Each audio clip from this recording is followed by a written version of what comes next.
I had a question the other day about how on earth do we cut these sorts of shapes from long skinny tiles with the green monster, because it's not working for me. So I thought I would demonstrate that today, and we'll have a nerdy bit to say why it's potentially not working, and we'll see how we go with it.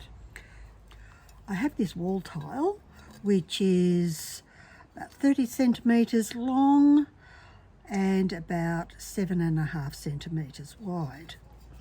And each of the sections I've drawn up is 3 centimetres across the top and 3 centimetres across the bottom. So I start off this side with 1.5 centimetres so I can get the measures right.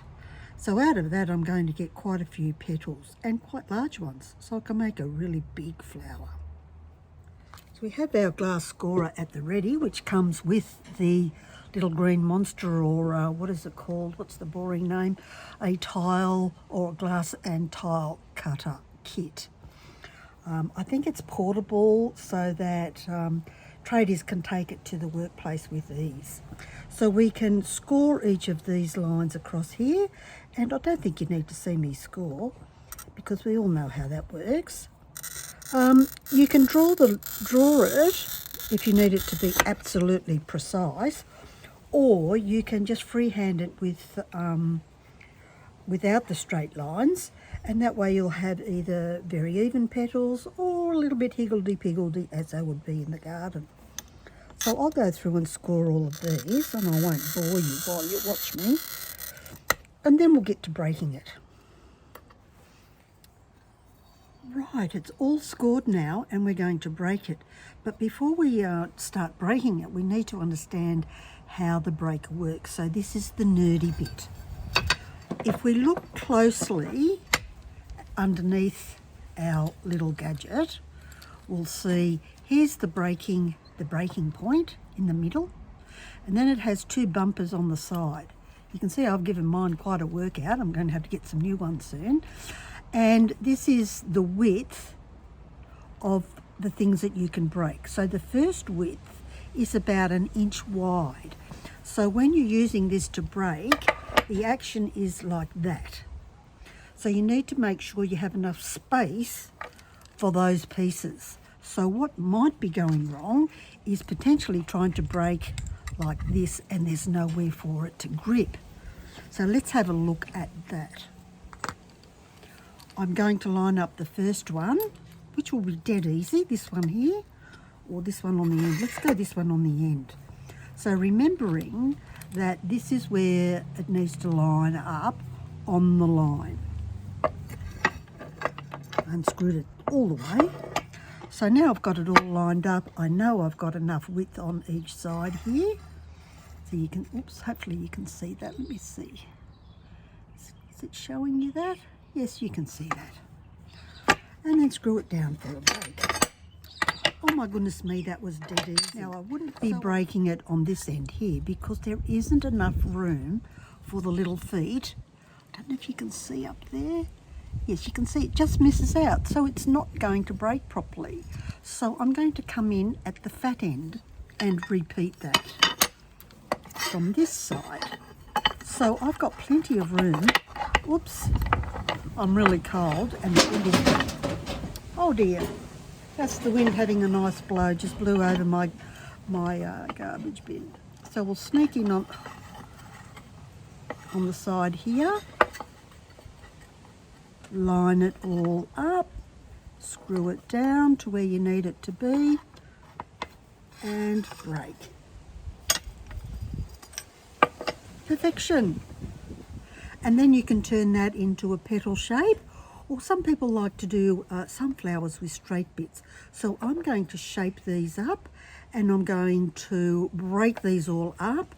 So you don't need to watch me do that. It's a very chilly day. I might even go inside and do it, but I'll nip out here. So I'll probably do a shape. I'll get my trusty pen out. Around like this will be my petals, because I want to get rid of most of that edge there and have it a bit roughed up. So I'll be getting my lovely little wheel nippers and I'll cut them into a barrel and I'll just chop them off. So you can see how easy it is to, excuse me, how easy it is to cut up a petal. And if you want it to be as smooth as the sides, or rough cut, because we know some flowers do have little wavy ends at the end of their petals. It comes back to the style you want and how you want it to look. So if I wanted to smooth that off, I would just use one of these sanding blocks. I wouldn't bother with the grinder because I only need to smooth the top, and you would wet this first so you don't cause any dust, and then scoop that around. So you can see how super easy that is to turn that into a very smooth petal. You can't quite see because of the outside, but there you go. Dead easy. I'll go away and do the whole lot and you can see what I've done.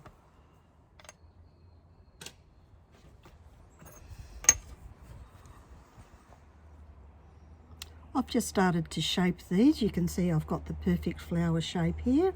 I just need something for the centre.